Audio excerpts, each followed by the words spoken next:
श्री शिवाय नमस्तुभ्यम महाराज।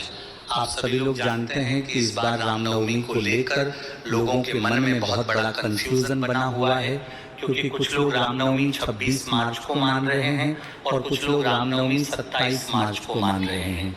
ऐसे में लोगों के मन में ये प्रश्न बना हुआ है कि हमें रामनवमी का व्रत कब रखना है, नवमी की पूजा कब करना है और नवमी के दिन कन्या पूजन कब करना है। महाराज रामनवमी चैत्र माह के शुक्ल पक्ष की नवमी तिथि को मनाई जाती है और इसी दिन भगवान श्री राम जी का जन्म हुआ था। महाराज, सबसे पहले हम जान लेते हैं कि रामनवमी की तिथि कब से शुरू होगी और कब तो होगी।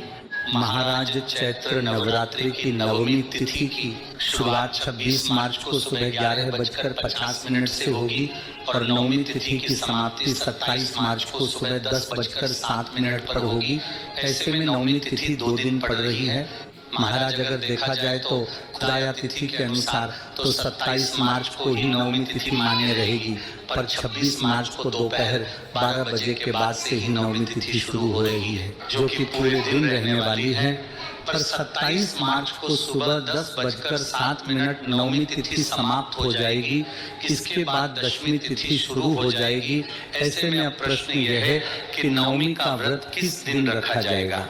वैसे तो शास्त्रों के अनुसार 27 मार्च को ही नवमी का व्रत रखा जाना चाहिए और इसी दिन कन्या पूजन होना चाहिए। साथ ही में व्रत का पारण भी इसी दिन किया जाना चाहिए। महाराज, इसी के साथ में जो लोग 9 दिनों की अखंड ज्योत जलाते हैं और कलश की स्थापना करते हैं, तो उनको कलश विसर्जन भी नवमी तिथि के दिन ही करना है और साथ ही में इस दिन अपने व्रत को भी खोलना है और कन्या पूजन करना है। महाराज, अब हम आपको ये स्पष्ट रूप से बता देते हैं कि अगर आप 27 मार्च को नवमी तिथि मान रहे हैं तो इस बात का ध्यान रखें कि नवमी के जो भी कार्य आपके होंगे, जैसे कि कलश विसर्जन, हवन, अखंड ज्योत की पूजा, नवमी की पूजा और कन्या पूजन सुबह 10:07 से पहले हो जाना चाहिए। अगर आप 27 मार्च को इस समय के बाद नवमी के ये सारे कार्य करेंगे तो आपको नवमी का ज्यादा फल नहीं मिलेगा, क्योंकि इस समय के बाद दशमी तिथि शुरू हो जाएगी।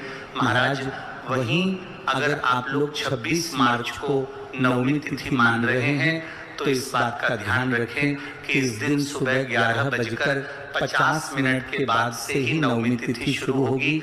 इसलिए जो भी नवमी के आप कार्य करना चाहते हैं, जैसे कि हवन, कन्या पूजन, व्रत पारण, ये सारे कार्य आपको 26 मार्च को सुबह 11:50 के बाद ही करना होगा अगर आप लोग इस दिन नवमी तिथि मान रहे हैं, क्योंकि 26 मार्च को सुबह 11:50 से पहले अष्टमी तिथि रहेगी।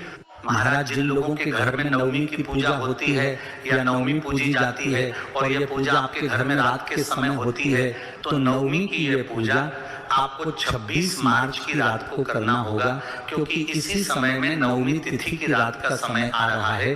भले 27 मार्च को नवमी तिथि होगी, पर इस दिन रात के समय में दशमी तिथि होगी। इस वजह से नवमी की रात की पूजा 26 मार्च के दिन ही की जाएगी।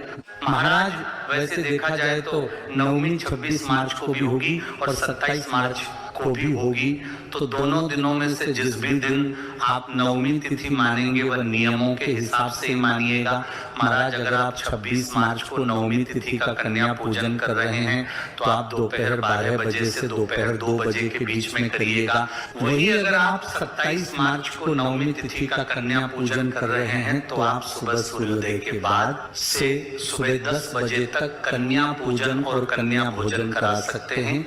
महाराज, हमने आपको कन्या भोजन कराने की पूरी विधि पहले ही वीडियो में बता दी है, आप जाकर देख सकते हैं।